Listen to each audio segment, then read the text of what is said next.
So you were just saying that you normally like to around this time of year, we're recording, it's December 22nd. We're coming up on end of year, usually Yeah. a hot time for people to be setting New Year's resolutions, what's going to be happening this next year.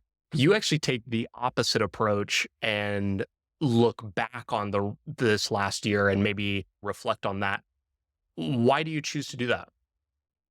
Yeah, I think as anybody who's into like kind of the self-development space and you follow all of the different authors and influencers in the space, you can learn a lot about all these hacks and setting your goals and your intentions for the year. I think at times I've struggled with never feeling like I'm good enough or like I've gotten enough done. Like my goals are never ambitious enough. So I think starting coming into the new year with a little bit more of a reflection practice or a gratitude practice of looking at all the stuff that happened in the past year and taking inventory there. And it's a good reminder that there's a lot of good in the world and a lot of good in my life and things that I should be grateful for. So just as important as it is for me to want to really focus on what do I want to accomplish in 24 and what are my new goals, taking the moment to realize just how lucky I am to be in the position I'm at. And I think using that helps honestly me approach those ambitious goals a little more freely and with a little less fear of failure, and that I know that my landing place isn't too bad. So it's not necessarily that you don't set goals. It's just you set the goals, but then you actually take some time to see, hey, how did I achieve those? And not necessarily just move the goalpost out another 100 yards and say, okay, next year we're gonna crank harder and we're gonna do even better. Yeah, and I think that I like the introspection as well. And I was doing this morning actually. I was looking at some goals and some stuff I had written down from the beginning of last year or the beginning of this year. And there were some things that I had on the list that I hadn't accomplished or hadn't spent as much time with. And rather than, like you said, just copy and pasting, say, oh, that's my new goal this year, I really did some value searching on, okay, why did I not pursue that goal? Why did I not invest the time that I originally wanted to go after that? And what does that inform about how my goals should look different for the new year? Are you able to share, or do you mind sharing what that was? Which one specifically was that? I think there were a couple of like specific objectives within work that I didn't spend the time the way I had thought. And part of that was just due to like my, priorities and things changing within my workplace. And that honestly, a part of that, what that exercise then looked like was, okay, how do I think more about my goals in terms of actions, behaviors, and how I'm influencing the people that I work with and for, rather than a specific outcome, because the outcomes can change as business goals change. Right. I think that was a big one. I think like fitness was one that I maintained some fitness and exercise during the year, but I had originally had the goal of running a marathon. Didn't make the training necessary to do that. Didn't pursue or get to where I could run a marathon in the year.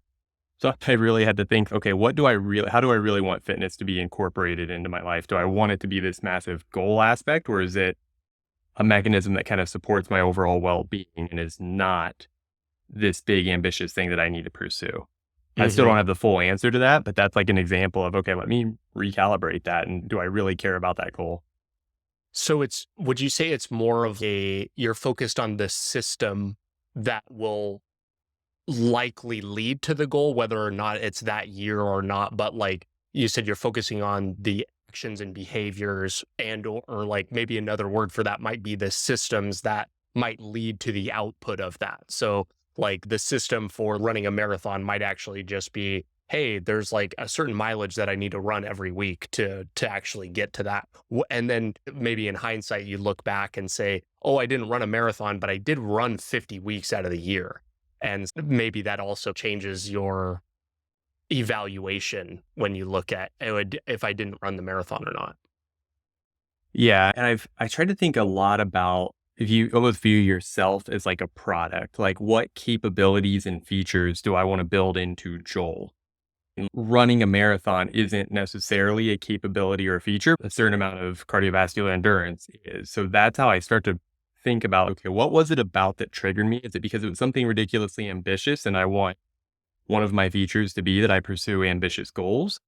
Or was it that I want the actual result that goal gives? And then when you strip it back to capabilities, I think, and this is probably something we'll talk about a little bit more today, it gives you more optionality and more flexibility in a world that we continue to see is more and more changing. I like that. And I think that's interesting too, because when you think about looking at like maybe a marathon runner or like somebody who has run in lots of marathons, they get associated with they're just the marathon person. They're like, oh, that person's Yeah. run 100 marathons. But there isn't really a lot of association with the fact that, yeah, that was the output. But let's think about their cardiovascular health. Like, how is that? What is that? The system that goes into they're running 50, 60 miles a week, probably to actually achieve those goals. And that's, I think, probably a much better way to look at it. Have you read there's a book by Scott Adams called How to Fail at Everything and Still Win Big. Have you read that? No, I haven't. I'm building my reading list for the new year, so that might be a good one to add. You should move this one up to the top. If I'm sure that you probably got some good runners up for the order that it's going to go in, but it fits in nicely with this conversation because he talks about like just from the title, it's what do you mean fail at everything, win big? It's exactly this. It's much less so outcome based, and it's like how do I commit to creating behaviors that will eventually lead to the outcome? Because a lot of times we are so disconnected from what actually achieving that output looks like. If you've never run before, running a marathon might be an ideal state, but you probably have no idea the lengths that it takes to actually achieve that. But Yeah. you can commit to I'm going to run like 10 miles a week. That's something that's much more achievable and creating those like habits rather than just focusing on, oh, I need to do the X. Yeah, there's a podcast that I'm a really big fan of. It's called Chasing Excellence by Ben Bergeron. He's one of the world-class CrossFit coaches and has coached a couple of a ton of world-class athletes. The phrase he uses a lot is, I'm the kind of person that, or I'm the type of person that, dot. And it's that same thing about falling in love with the process. So it's not, I ran a marathon. It's I'm the kind of person that runs every week, or I'm not the kind of person that eats processed sugar, or I'm the kind of person that reads 30 minutes every morning, whatever it is, like thinking about those innate capabilities and elements that you want to build. And I think when you hear world-class performers across a ton of domains talk, they have this ability to like dissociate and detach from themselves and view themselves, like I said, through that lens of what capabilities and behaviors and habits do I have, not what experience am I having in the moment. And I think that's something that's been really cool. And I've tried to study and copy from as many folks as I can learn from. Mhm. Are there other people that are top of mind other than Ben Bergeron's podcast, but are there other people that you look up to that you think do that really Yeah, as much as so I'm a Big Ten, I'm an Ohio State football fan. So I'll probably catch a little bit of heat for this. But when you look at Nick Saban and the mindset that he brings to coaching, he talks about the process. And I think I want to say Belichick in New England have that same kind of phrase, but it's the process is the phrase they use. So it's not about, just like you said earlier, it's not about getting stuck on what are the outcomes and what are the results. It's what are the behaviors and what are the actions that I need to take in this moment to build into whatever the future is. And I Mm. think I've heard a lot, you hear that now, it's almost like a cliche Instagram or LinkedIn influence tagline of fall in love with the process and embrace the grind, but there's so much truth to it. Oh, big time. I know you and I have exchanged some choice words about LinkedIn influencers before, and we may fall down that rabbit hole today. But yeah, it's much easier said than done. But I will Yeah. say that if you are able to abstract yourself away from that, it's much easier to evaluate how you're actually doing rather than if you're just comparing yourself to, did I run a marathon this year versus looking at yourself in the week to week thing. Did I actually run the mileage that there's a formula for running a marathon? And I'm Yeah. probably beating this analogy to death on the running thing, but apply this to anything. There are a bunch of inputs that go into anything, and you need to break those down into those smaller things. And you need to like, if you can back up and look at, hey, did I do this one thing? I think it's easier to hold yourself accountable rather than just saying, oh, did I accomplish this goal? Yeah, and I think there's more in life than we want to admit that has that, where there's more or less there's a playbook, right? And I think, things like even like career and relationships and some of these things that we think are like impossible to solve, while they're complex and they're not complete sciences, there's a formula to having a healthy relationship. Now there's shades of gray on it, and there's a formula to navigating different career types and finding career success. So I think this is something I work with like veterans that I'm coaching in transition. It's how do you identify the process and then just fall in love with the process and work through it, right? Like it's we tend to, and that comes from that ability to detach and that ability to emotionally remove ourselves from the center of that hurricane and look at it with an outside perspective. Because once you're able to turn it into X's and O's, it seems a lot easier to navigate. I on this podcast, I generally now are like this far into the process. I've started to shy away from talking about career advice on a lot of stuff just because it is a lot of times it's like it's very a dime a dozen. And I think earlier Mhm. on when I started this, I was really looking for like the formula or the playbook or whatever on how to do things. And went through so many iterations of talking to people about that.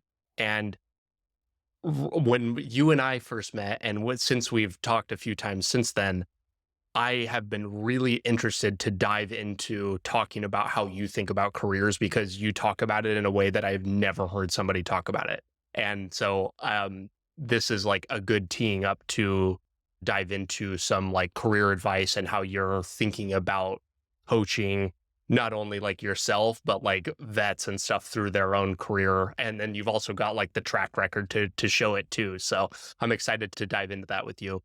Before we do that, Yeah. will you maybe take a couple minutes and give us a high level overview of career up until this point? Yeah, try to give the elevator pitch as much as I can. I joined the Air Force right out of high school. I was in for years on the enlisted side. I was an aircraft electrician, or mostly in F-15s and C-130s. So that was my specialty. I did, like I said, 8 years stationed in Arizona and RAF Lake and Heath with a couple of deployments thrown in there for good measure. So I get to live in England for 4 years, which was a fantastic opportunity. Just that alone, I think, is a huge selling point on. I got super lucky with my assignments, but join the military, see the world actually applied for me. So I was able to live in Europe for 4 years. I got out. There was just a whole bunch of different things happening at once, but I had finished my undergrad degree while I was on active duty. That was there. The Air Force at the time was going through a whole bunch of different like force shaping initiatives and sequestration and changing how they did special duty assignments, changing how they did like the OTS or the enlisted officer program that year had been completely canceled. I remember I got my application in and did all the work to get that done, and then was checking the website every day to see if there was a status update. And then one day I got an email from Big Air Force saying, "Hey, this program's not going to happen this year." So the combination of that and the economy seemed to be in a fairly stable place in 2014. My wife and I decided to not make the 20-year jumps. We separated from the military. My first job was at SpaceX in LA, or at their Hawthorne campus. Really direct translation. So I was working as a lead wire harness technician, like leading the building of wire harnesses, and the capabilities or the technical requirements between fighter aircraft and rockets are not too different. So I was able to navigate that on a technical standpoint pretty easily. At SpaceX, it was great employer, like all the cool stuff that you could imagine with a company like that, but was working on second shift and was working a lot, which is part of the gig and part of how those SpaceX is. And I didn't really think enough about what I wanted my family life dynamic to look like. And that's probably like the toughest time of my family or my own mental well-being. Certainly my wife and I's marriage, like it was really straining because we had a young child, never saw my wife, never saw my daughter. She was stuck and alone. And I think part of it's why did we get out of the military? You see those sacrifices as making sense when you're on active duty, or you understand that they're part of the game when you're on active duty. But we were it wasn't the lifestyle we had really wanted. And I didn't do enough work to envision that before I took that job. I became one of the, whatever the metric is, the veterans that leave their first employer within their first year, quit the job at SpaceX and moved back to Arizona without a job lined up. So I did all the things that you're supposed to do, all the perfect textbook career decisions. If you have the next career lined up, ignored that, didn't go for it, but I had a lot of faith in myself. And then I'd say you almost press fast forward a little bit on my career, but I landed a job at Target at their e-commerce fulfillment center. At the time, I believe it was the largest fulfillment center in their company. It was in Tucson, Arizona, and fell in love with that almost immediately. It was a frontline operations manager. So if you know anything about what Amazon fulfillment looks like or any of those other companies, supervising a team at the front line of picking and packing online orders. So maybe not the sexiest work in the world, but it was just this really cool balance of analytics and problem solving and thinking about systems and then needing to communicate and lead. So I was able to really lean in on, I think that frontline NCO leadership is really valuable in that setting. So I fell in love with that. I think within 3 or 4 weeks of starting the job at Target, I enrolled in a master's program in supply chain management, and then have completed that master's, had GI Bill left over, so I did my MBA, and have gone through a couple different employers. So Target to Chewy.com, which is a pet food online retailer, then from there to the Vitamin Shop, all in that same space of fulfillment planning and operations leadership. And then about 3 years ago, through the magic of LinkedIn, found my current job within OptumRx from a connection I had met one time while I was at Target. Met this guy in 2016, and he posted the job that I ended up applying for and getting at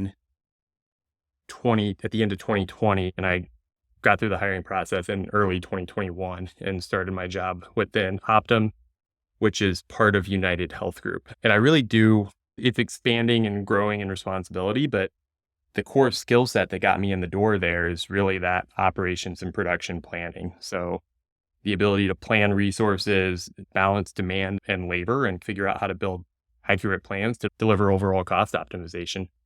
So that's sort of it. And it's a pretty quick, I'd say, journey in terms of, I think I was averaging about 2 years per employer, a couple a little less, a couple a little bit more, but have moved forward and changed up employers every couple of years. And hopefully now I think I've found a good landing place for a while. No, that's good. It's interesting how you, I at least speaking for myself and a lot of the people that I was enlisted with, there's such a big rush to get out and just go get a job. It just doesn't even matter as long as I'm not in the military anymore. Anything will be better than this.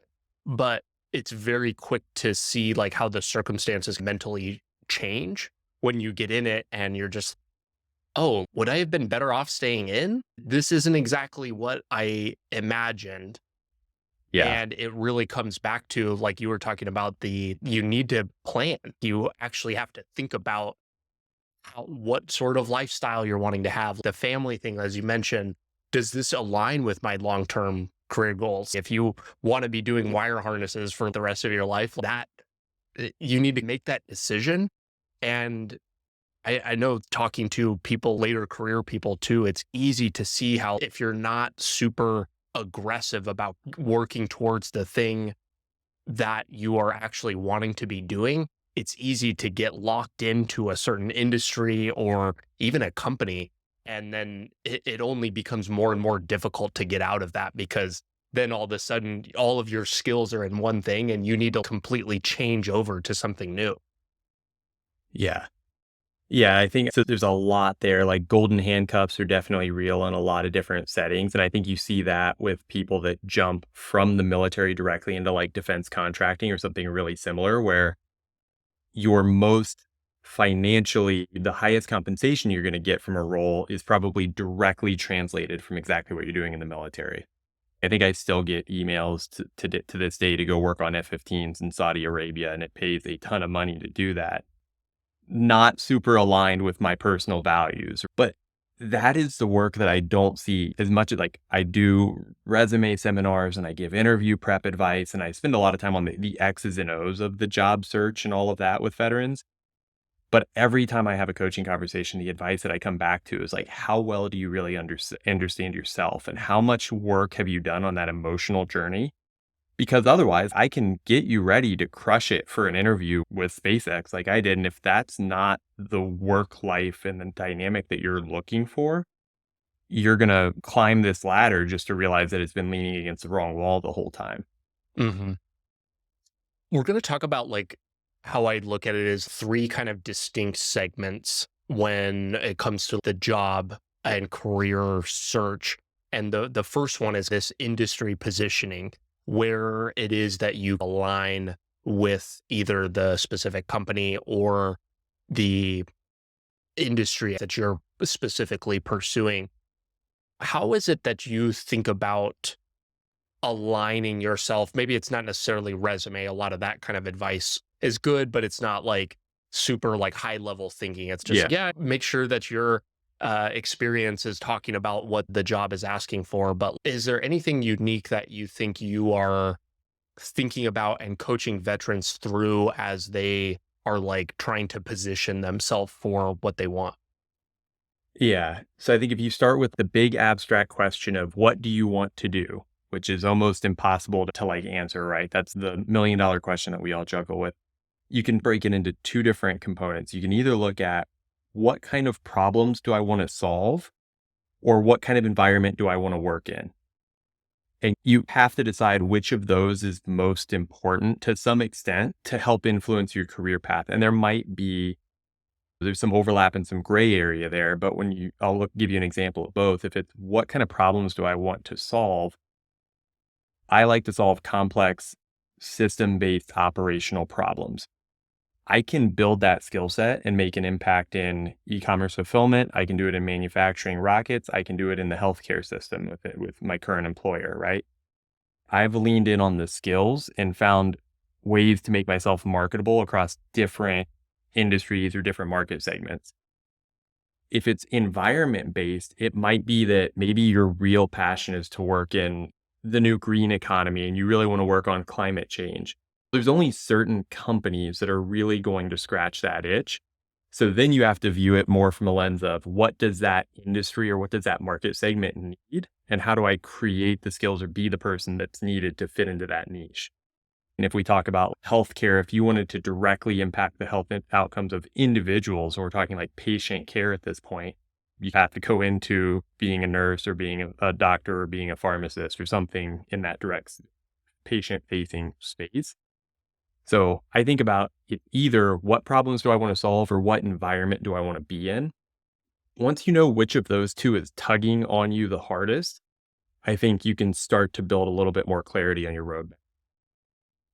I really like that. And it's clear that you have like you're practicing what you preach. Cause when I first came across your resume and like work experience, I was like, how does this guy jump from like SpaceX to like fulfillment to like this healthcare thing? And it's exactly what you said.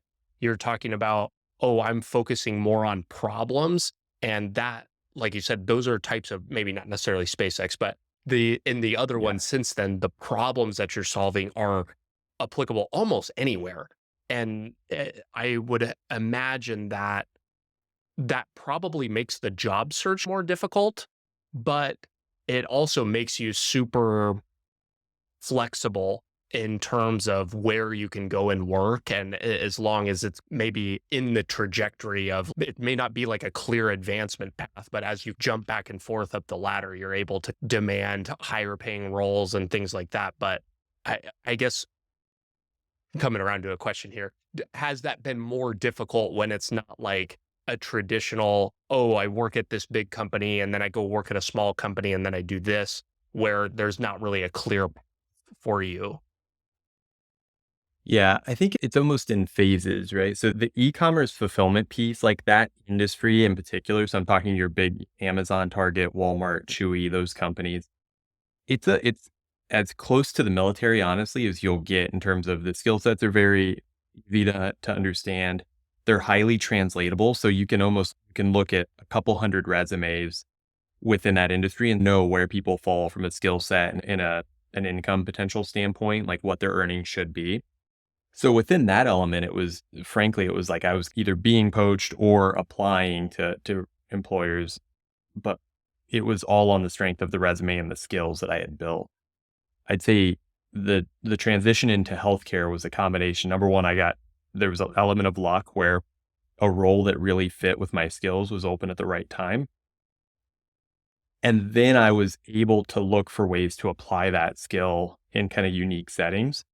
And another sort of underrated thing is being don't want to mess the analogy up, but being a big fish in a small pond. And while that sounds weird to say about a Fortune 5 company, I joined a segment of the business that didn't have a lot of the expertise that I had, right? I work with a lot of brilliant clinicians. I work with people that are really seasoned business leaders, but my particular skill set was relatively rare. And that gave me the opportunity to impact it in a different way and find unique ways of doing things that I think helped build my brand or build my success portfolio.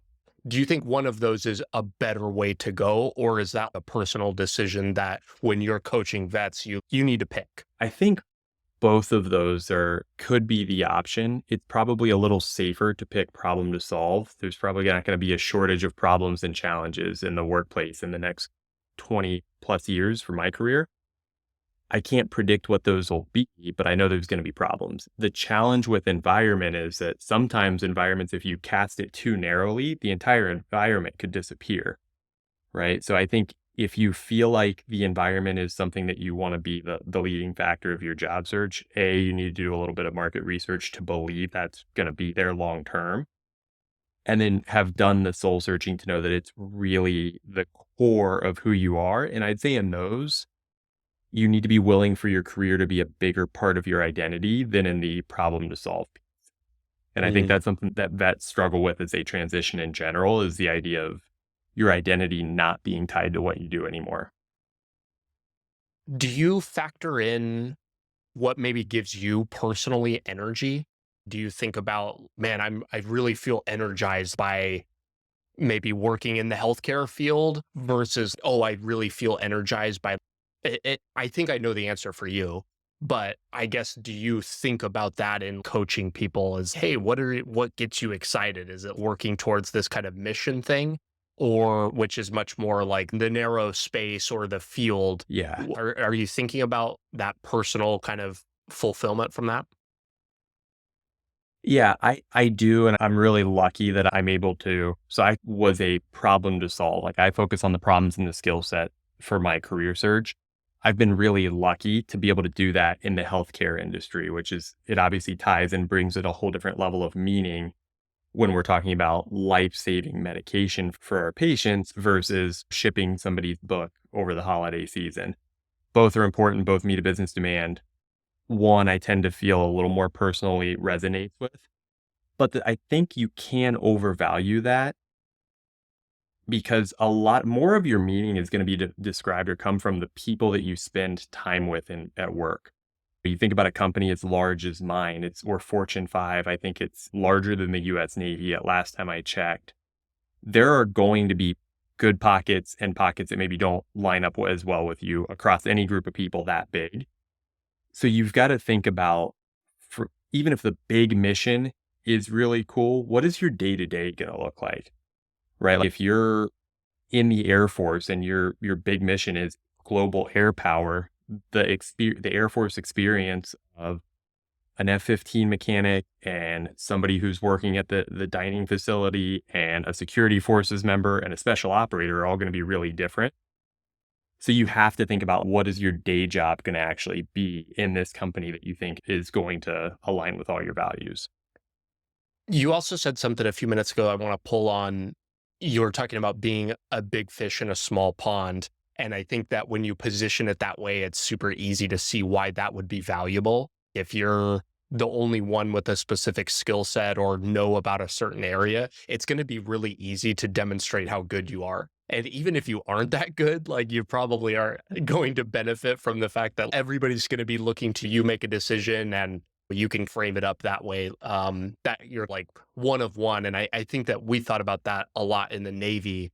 I had there was much less people that had like a specific school that I had. And so it was like you felt higher value, and it actually got me out of certain like weird security billets and stuff because it's, oh, we have less of these people.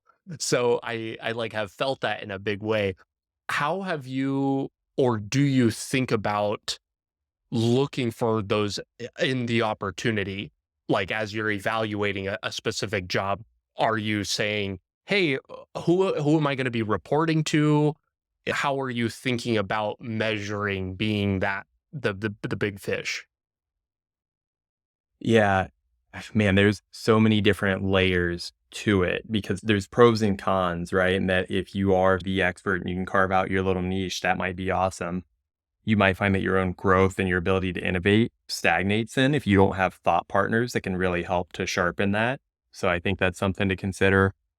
Yeah, looking at the career stories as much as you can, whether it's before you take a new job or as you're getting into the job, understanding who else has you're working with and for and what have their career journeys been like, help you to understand if it's does that particular organization value career mobility or do they value technical expertise more?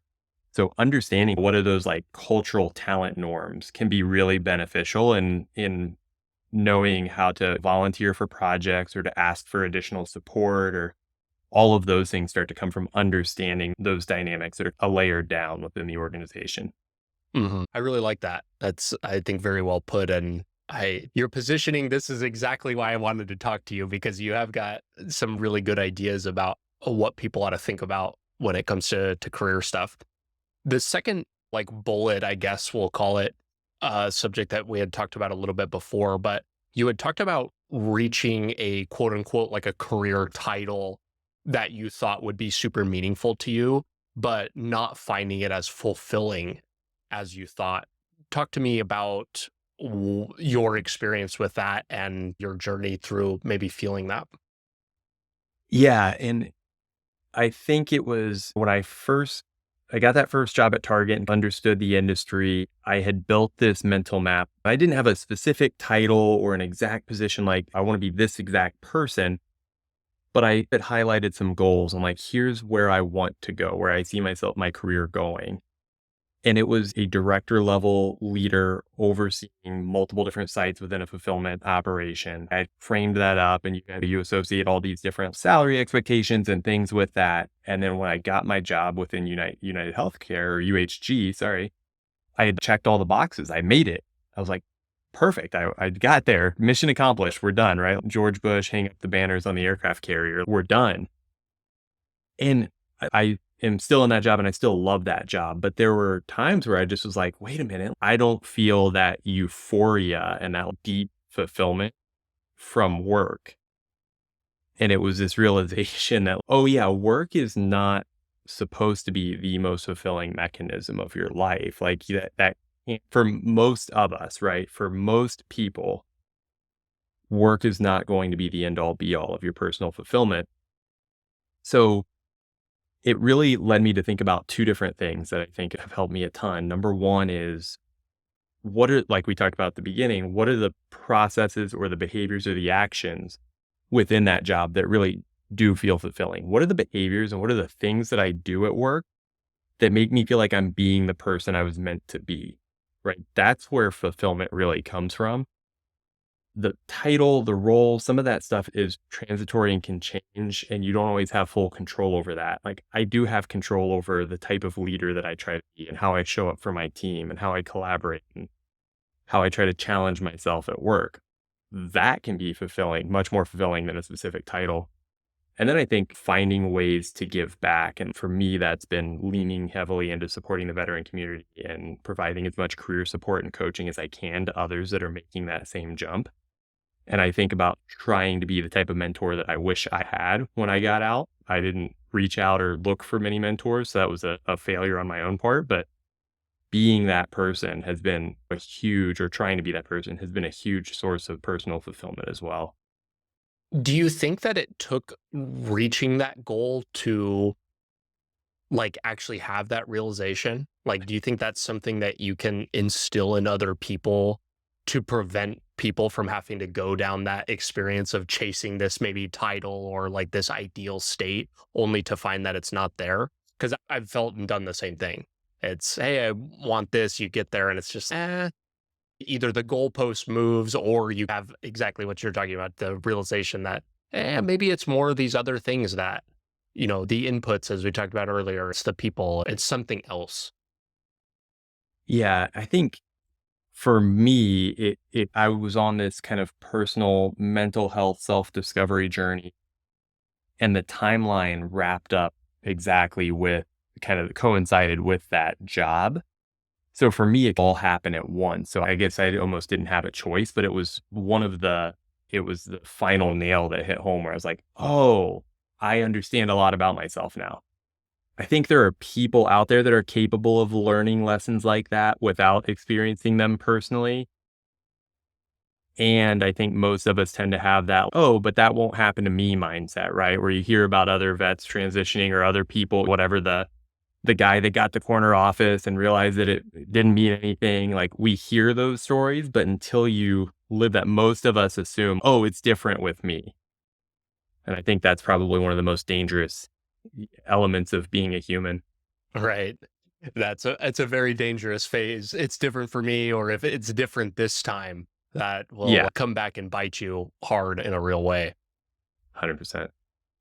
One of the other things that you had talked about, making sure or trying to like almost hedge your career when it comes to pursuing that title. Like maybe you want something, and I'm not sure if this kind of was something that you had thought about from the very beginning, but trying to hedge having, or how do I want to put this? You're trying to reach a certain goal because you think that it's what you want, but you also want to keep your options open. And I think Yeah. that that's especially in the military, once you're in an MOS or whatever, it's very difficult to get out of it. In the civilian career field, you've got lots of options and you can jump around. How have you thought about, maybe in the context of being a problem solver type of, you're optimizing to solve a specific problem, how have you thought about trying to keep optionality for your career? Yeah. I think there was an initial stage of safety net creation where some of my initial I got out and was for a while single income family. I didn't have military pension, I didn't have retirement, like it was on me to provide for my family. And we can't ignore that reality of the transition, right? As much as we want to talk about pursue your passion and find the perfect role, sometimes you need a job to pay your bills. And that's okay. Like that there's value in all work and we need to not downplay people who are just providing. So some of my initial career skill building and that approach was building some safety net so that if things go wrong, if my current employer, whatever company I'm with at the time, there's layoffs, there are changes, and I need to find a new job, I feel as confident as I can in my ability to find another job to keep paying the bills. You think about Maslow's hierarchy of needs, like food and shelter is before personal fulfillment. You really have to think about your career in those steps. I'd say even, and this is pre-COVID and pre the remote work boom, but we moved from Tucson to Phoenix largely because I had a job that relocator brought me up to Phoenix, which was great. There are a lot more jobs in Phoenix. And I think I told my wife something to the effect of, if this job closes, I can shop my resume up and down I-10 and find a job within a couple weeks that'll cover the mortgage, right? You have to address that. And I think then once you've built that safety net and that security, that gives you that's the foundation that you can go explore different elements and different career paths and really get more into climbing Maslow's hierarchy of needs and getting more towards the personal fulfillment side. That's going to be a little bit different for everybody, right? Depending on if you're retiring, if you're married, what your spouse's income situation looks like, your kids, and what stage of life you're at. All of that can change how much safety net you want to lean on versus how much creativity. But I think for me, having a fallback point or like a base level of here's what I'm capable of has been really helpful because then it allows you to get a little bit more bold in shooting your shot on jobs and opportunities that maybe are just at the edge of your capability. Being junior in the military, I always wondered why like the older civilian guys in our shop or even senior enlisted were always hammering about go out and see the world and go do all this crazy stuff while you're young and single. And I'm just like, man, shut up. Like, it's fine. And, and then all of a sudden you get a family and you're like, oh, I see now. I Yeah. know exactly what you're talking about because that commitment is real. And it's Yep. cool to see. I hear a lot of people talk about how they actually start making more money when they have a family because it lights a fire under your ass like nothing else. That's for sure. Yeah. And I think now, again, I had to learn to balance that with making career sacrifices that maybe I didn't need to make at the cost of strain on the family. So you've got to be able to put those in. And it's really tough, especially for guys that like got out in you or I's position when you're in the enlisted space and you don't have a lot to fall back on. Like it's hard to find that journey. Yeah, getting out as an officer versus enlisted is a much different story. Yeah. Even 4 years, like a lot of people are getting out married and or with kids, and like the equation is just totally different.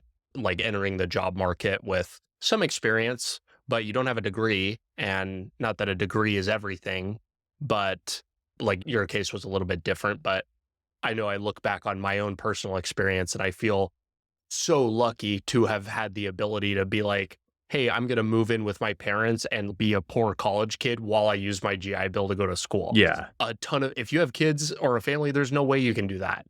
And yeah, that kind of optionality is like a big deal depending on where you are, like in your general, like personal life growth. Yeah. And I think there's a lot of a phrase I've been using a lot with people I'm working with is grace, right? If that is you, if you are in that spot where you have to pay the bills and whatever those situations are and you feel stuck, give yourself the grace that again, your career doesn't define who you are, your job doesn't define who you are.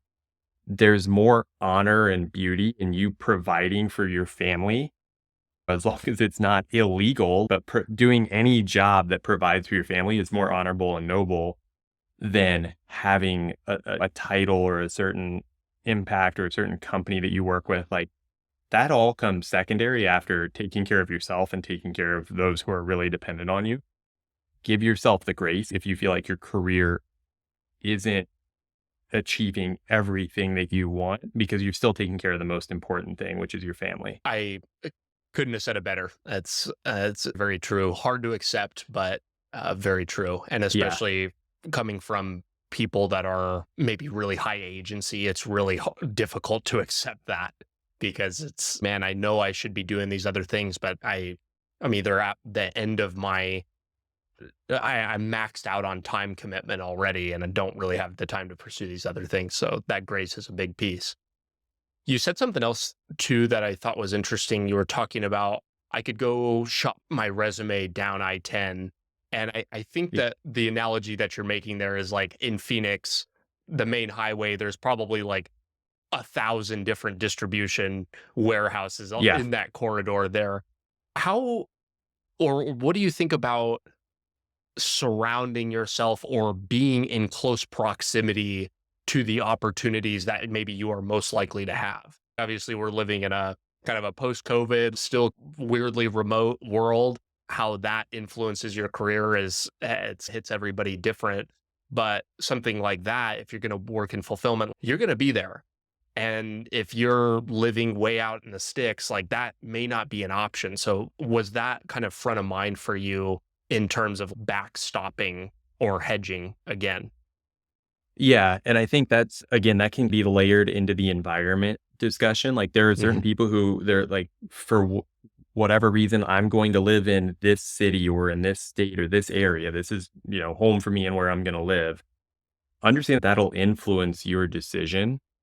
I think for me, like that Phoenix example was, yeah, you're right. I-10 is the main freeway that runs down, and every company you've ever heard of pretty much has a distribution center or fulfillment center in Phoenix.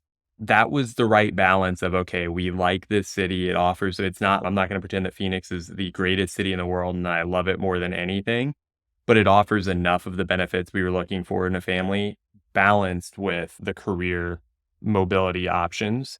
Now, again, with COVID kind of changing, that's helped me evolve my own personal thoughts on, okay, remote work is a thing. I'm a remote worker now.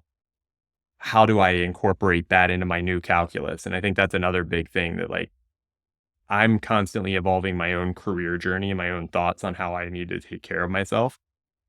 It's not the kind of thing that you just get to a certain level and then you're done, right? Like career development is an ongoing thing. And I'd say, honestly, you need to put more effort into it the higher you go and the further you go in your career. One last thing on this topic, and it segues into our last topic. You said something in the context of talking about avoiding it, taking a job because it pays more.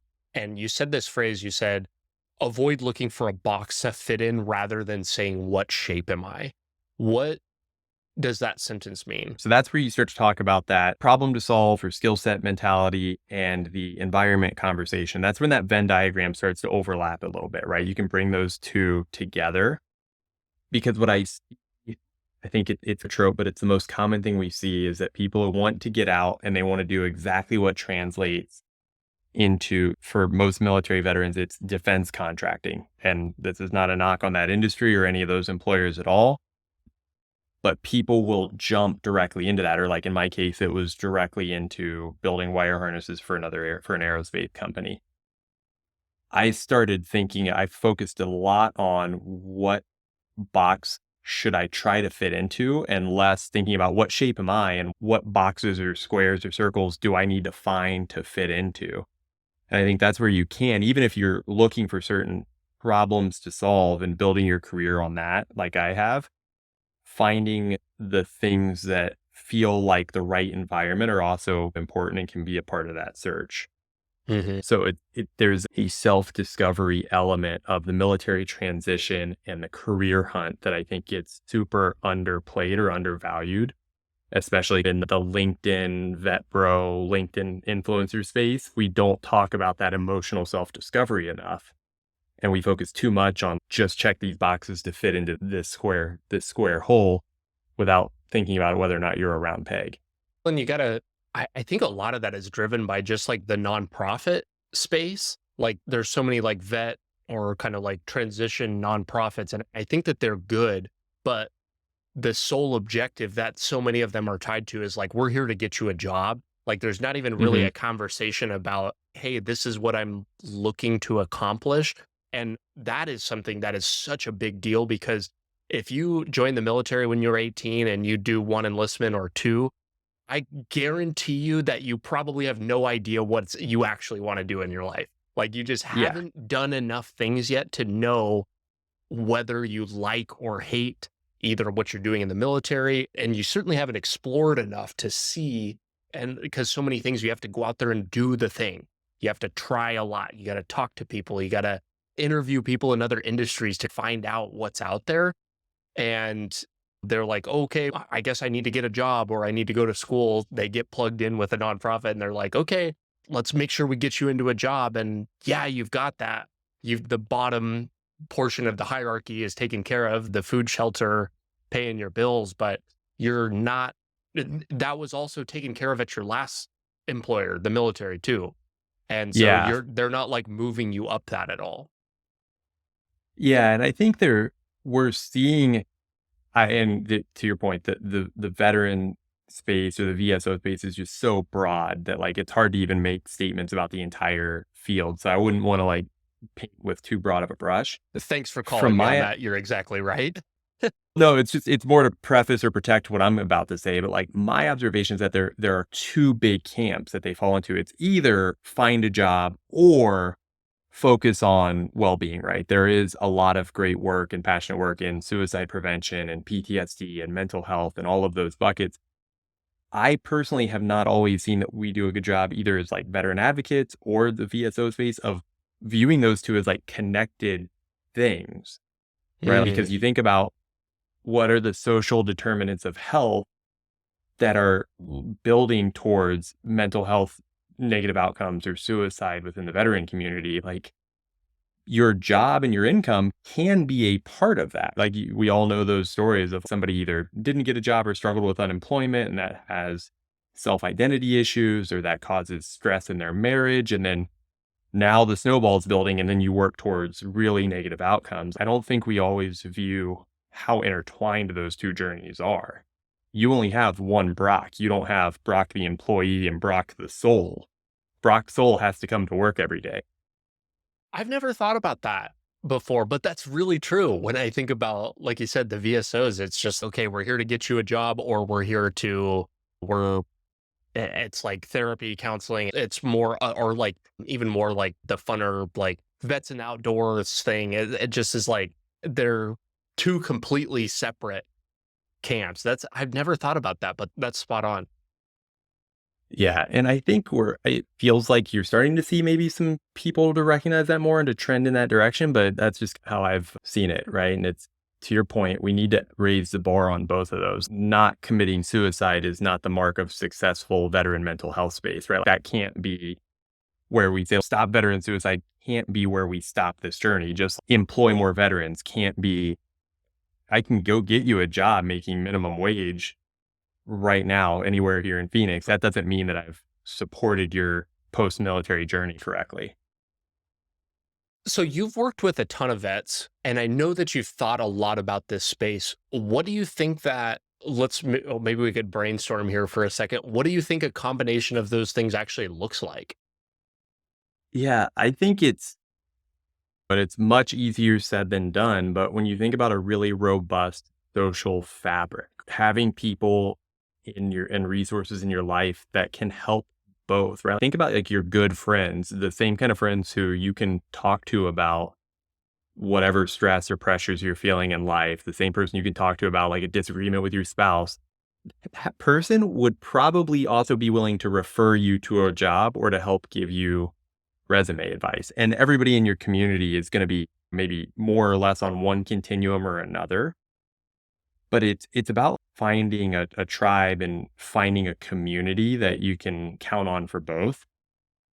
I think there are also definitely demographic aspects that need to be thought of, right? Like you and I have a similar journey in that we got out relatively young. We were both enlisted, both had a certain career outcome. Like finding people that have been in that set of shoes is probably going to resonate a lot more than a retired colonel who doesn't need to work, but is doing it because it's fulfilling and chasing a career goal. Finding people that match you at a life experience standpoint, I think is really powerful too. Hearing people that can say, yep, I went through that and it's not as bad as it feels. There's a light at the other end of the tunnel from people that have gone through that same tunnel is really powerful.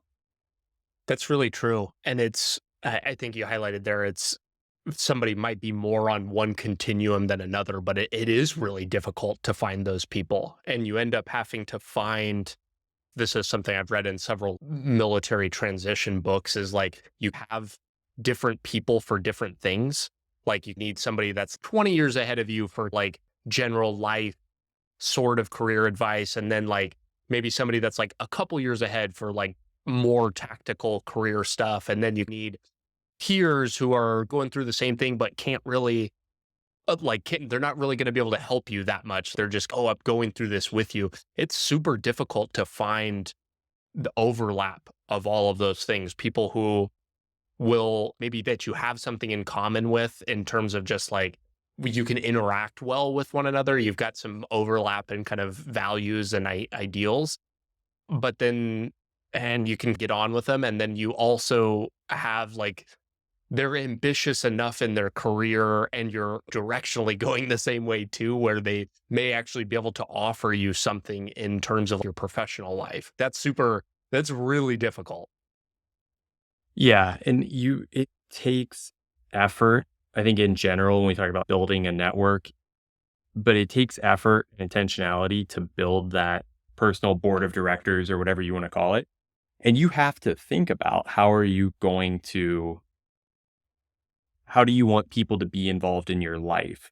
Or what role would you like them to play that they are willing and able to play? You have to think about people again from that detached perspective of, okay, I know Brock. Here's how I can see Brock and I working together or interacting. And here's like how we can best help each other. But I do love what you talked about of having that. The phrase I've heard is like a personal board of advisors and knowing how to categorize people within that chain so that you're getting the most value out of every interaction. No, absolutely. I'm going to touch on couple final things here. You said this statement earlier, but this is what I had caption this like last section on like less resume, more self-discovery.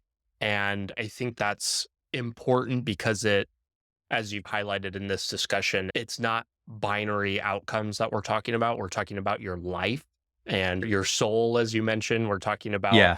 we're working beyond just paying the bills, or hopefully we are. We're looking for that self actualization or whatever it is, and kind of the things that it takes to kind of. What are your thoughts on stoicism? Uh, so yeah, stoicism has been a big part of my journey. I think if I can trace the idea in my mind correctly, it started with Jocko Willink and that really famous Good video that everybody's seen. Certainly anybody who's ever worked with me has seen it or heard it. And that led me to The Obstacle is the Way by Ryan Holiday, which then like from there, once you're in the Ryan Holiday universe, you're either you hate stoicism or you're a card carrying like deep member. For me, it's been incredibly impactful. It's been a huge part of my discovery. And one of those core elements of it is understanding that like there are so many things outside of your control that if you hand over your well-being to those things, you will always be miserable because there's no shortage of minor to severe inconveniences in life, right? From the coffee shop being out of the flavor I wanted that morning to like major medical issues. Like life is going to not bend to our will. For me, stoicism's been a huge part of my personal development practice of understanding what values do I want to live by, and then how am I measuring as much as I can, measuring myself against that yardstick. Because at the end of the day, again, that's been what means the most to me in terms of personal fulfillment is like, who do I want to be? And am I measuring, comparing myself to that vision and that goal? There's so many really powerful ideas in stoicism that you just like, I regularly try to like work through meditations. I haven't read any of Ryan Holiday's books. They're on Oh, my really? kind of like two. I'm a big Ryan Holiday fan, and I know he's written extensively about it and listened to some of his podcasts, but I regularly work through meditations, and it's something that you read some of these sentences, and one, it is a great reminder that there is not a single new thing under the sun. We are still dealing with the same exact problems internally as we ever have, and external changes in our environment have absolutely no bearing on how we should be carrying ourselves. And Yeah. it just, man, it really gets you to think about how you carry yourself, how you, like you said, I like what you said about measuring yourself. And ultimately, that's really what matters, and holding yourself to Yeah. a higher and higher bar. And the cool thing about meditations in particular is that it was Marcus Aurelius's private journal that he wrote to himself and never intended for it to be read or discovered by other people. It's such a cool opportunity. It'd be the equivalent of getting to hear the most private self-doubt and mantras that the presidents or prime ministers, the most powerful people in the world, are sharing. And it's a good reminder that when you're reading this and understanding he was more powerful probably than anybody alive today is. He was that influential and important. He had the same human issues that we all had, right? He struggled to get out of bed in the morning, struggled to control his temper.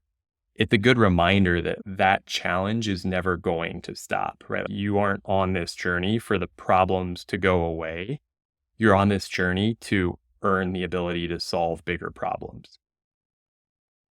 There's this uh, there's this Kevin Kelly quote that I've probably said audibly 10 times in the last week because I just keep coming across these instances that like where it's relevant, but he says the reward for doing good work is more work.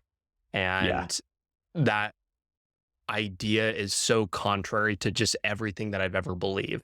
Thinking that in the military, that somehow if I stayed in for 20 years, that I would maybe reach retirement and just, I don't know, I guess go sit on a beach and do nothing.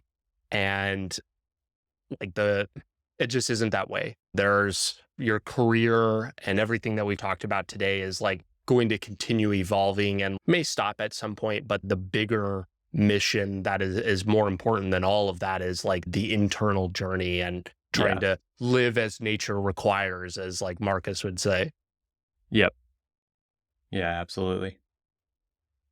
We've gone through a lot of stuff here about the internal journey, career, finding things that are meaningful to you and executing on them. Is there anything that we missed that we should talk about? You had said something that I think we were both talking about the same line of the responsibility, the reward for good work is more work. I think about that a lot within the veteran community. I personally feel like I got a lot more out of my service than I gave. And I feel like there's an obligation for me and for anybody else who feels like that to reach back and give back to the community. I think about the institution of the US veteran ecosystem, and it's so easy for it to turn into this narcissistic kind of vet bro political thing. But the beauty of it is like we're part of a heritage that ranges back to the American Revolution. And I think that the responsibility of kind of the title of United States veteran is something that we need to take really seriously. And you earn that status every day, right? I don't think about it as something that I did and I've checked the box and I now am detached from. I'm part of a brotherhood that I owe a debt to. Right. Like I feel the obligation to continue to work and continue to serve and continue to give back to the community.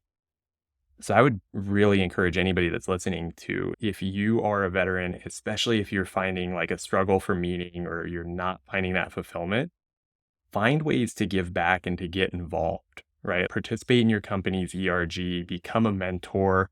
And it doesn't even have to be veteran specific, right? Like volunteer for whatever sets your heart on fire. Volunteer with your church, volunteer with local homeless shelters. Just find a way to keep giving back. Because I think what meant the world to most of us while we served was that we were giving to something bigger. That's a choice that you don't have to turn off just because you've left the military. You can choose to continue to give back and contribute to society. I love that mentality. And the words that you used there were so powerful. The part of a heritage, like, yeah, well, that's a good one right there. I haven't heard it put that way before, but like when you said that, it's like shook me internally because it's true. And it is hurtful to be around and continuously see this mentality of, uh, like you said, a lot of people, we got more and that's okay, got more than we gave, and that's totally okay. I probably feel the same for very similar reasons. But then that it becomes like this for the rest of our lives with coming up with our handout to the rest of the United States, the government, the VA.